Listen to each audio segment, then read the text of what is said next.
Blessed Hippolytus Galantini, from the Franciscan Herald. This saintly tertiary was born at Florence, in 1565.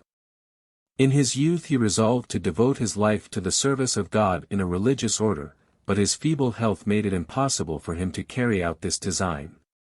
It soon became evident that he was called to labor for the welfare of youth as a layman.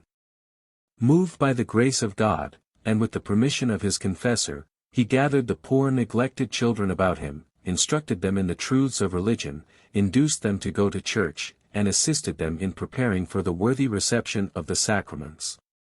Later on he, together with a number of pious youths, also devoted the evenings and the Sundays and holydays to the instruction of young men and others, whose religious education was deficient.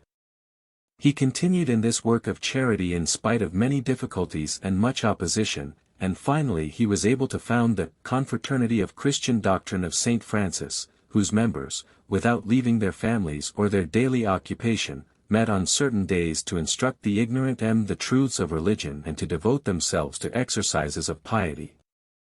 They also provided nocent recreation for the young, especially during the time of the carnival, and thus kept them away from dangerous amusements. But blessed Hippolytus did not confine his charity to this single work. He also strove in every way to relieve the wants of the poor, the sick, and the prisoners. He passed to his heavenly reward on March 20, 1620. The veneration paid him from time immemorial was confirmed by Pope Leo XII in 1825. His feast is observed at Florence and in several dioceses of Tuscany. From a 1919 issue of the magazine Franciscan Herald.